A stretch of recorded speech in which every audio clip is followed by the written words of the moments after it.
కళ్ళు ఉంటేనే కదా చూడగలుగుతాం.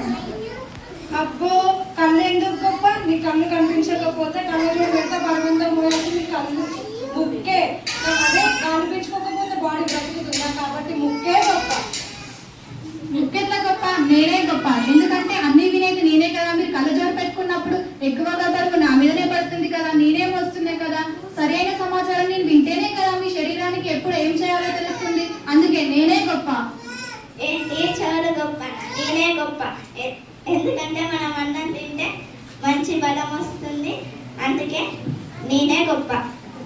ఏంటి కళ్ళు చెవులు ముక్కు నోరు మీరు గొప్పనా? నేనే గొప్ప. మీ అందరికి మంచి ఆహారం ఇచ్చేదే చేతులు, నేనే గొప్ప. నేను మీకు ఆహారం ఇవ్వకపోతే మీ అందరూ వేస్ట్, మీ ఎవరు పనిచేయరు, నేనే గొప్ప. ఇదంతా బాగానే ఉంది, కానీ నీ బాడీ బరువు అంతా మోసేది నేనే. ఇంకా మీరు ఎక్కడికైనా వెళ్ళాలంటే తీసుకెళ్లాల్సింది నేనే, కాబట్టి నేనే గొప్ప.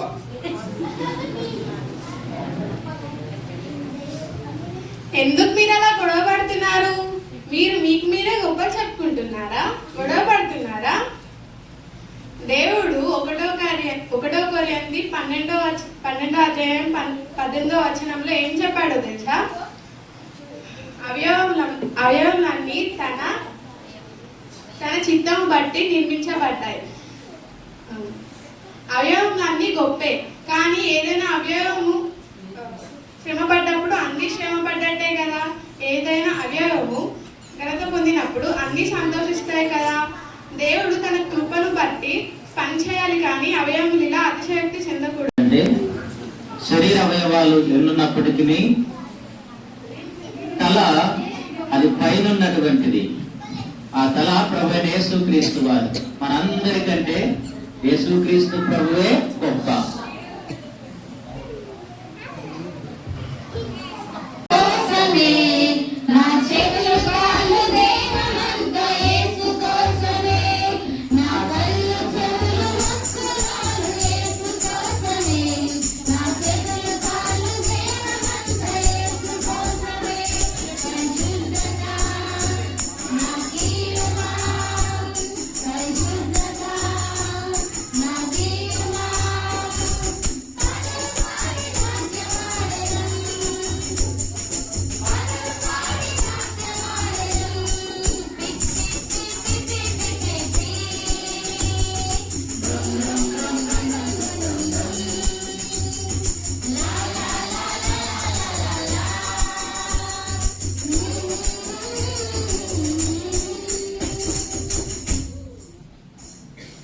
Thank you.